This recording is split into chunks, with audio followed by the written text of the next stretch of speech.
Quand la liberté fait peur, Sartre et la mauvaise foi.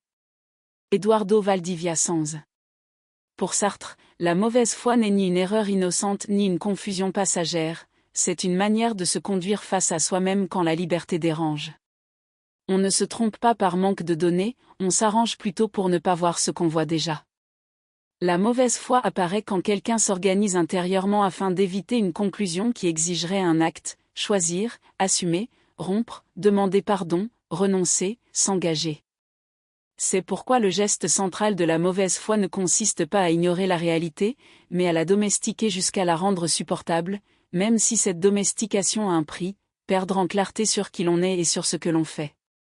La clé, c'est que, pour Sartre, un être humain ne coïncide jamais complètement avec une étiquette ni avec un rôle. On porte des faits, un passé, un corps, une famille, un travail, un tempérament, une histoire déjà advenue. Mais on ouvre aussi des possibles, on décide, on projette, on change de cap, on nie ce qu'on a été, on invente un avenir. La mauvaise foi surgit quand on sépare ces deux dimensions qui coexistent, et qu'on utilise l'une contre l'autre selon ce qui arrange. Si la responsabilité sert, on se réfugie dans le donné, je suis comme ça, c'est mon lot, je ne peux rien faire d'autre. Si le donné accuse, on se réfugie dans l'ouverture, je ne suis pas ça, ça ne me définit pas, tout peut changer.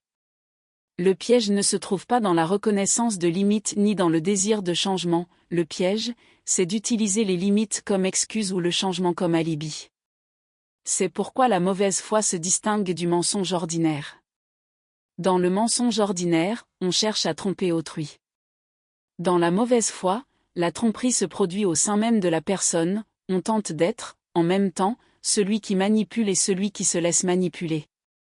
Ce double jeu exige une habileté rare, savoir assez pour détourner le regard précisément là où cela compte le plus. Il ne s'agit pas d'un secret enterré dans une cave mentale, il s'agit d'une attention qui se déplace vite, qui reconnaît puis, aussitôt, pousse de côté. La mauvaise foi n'éteint pas la conscience, elle l'entraîne à regarder sans regarder. Cette gymnastique se voit clairement dans des situations quotidiennes.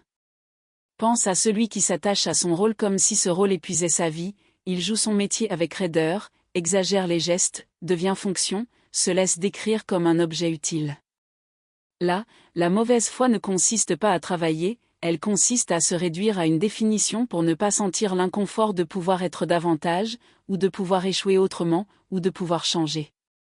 À l'autre extrême, pense à celui qui refuse toute description pour n'avoir à répondre de rien, il se déclare pur mouvement, pur, pas encore, pur, ne m'enferme pas, tout en répétant des conduites qui dessinent déjà un schéma. Dans les deux cas, le problème est le même, éviter le poids d'une décision présente au moyen d'un tour ontologique, soit en se changeant en chose, soit en se faisant fumer.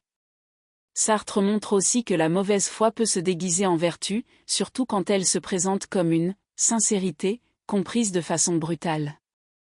Il existe une sincérité qui ne cherche pas la vérité, mais la sentence, dis-moi qui tu es une bonne fois pour toutes, avoue ce que tu es, accepte ton étiquette, point final. Cette exigence sonne morale, mais elle peut devenir une manière de chosifier, de clore le changement, d'interdire le projet. Et de l'autre côté, la résistance à l'étiquette peut aussi se dégrader en fuite, nier toute forme stable afin de ne pas assumer le tort causé, l'habitude acquise ou la responsabilité déjà installée. La mauvaise foi se nourrit de ces extrêmes, ou l'enfermement total, ou l'évaporation totale.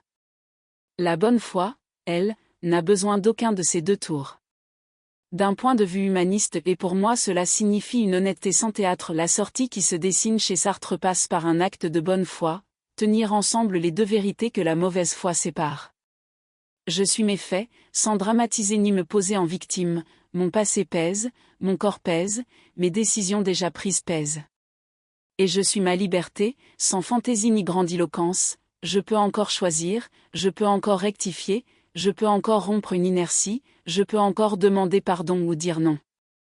La bonne foi ne consiste pas à se sentir pur, elle consiste à ne pas marchander avec l'évidence quand cette évidence exige une conséquence.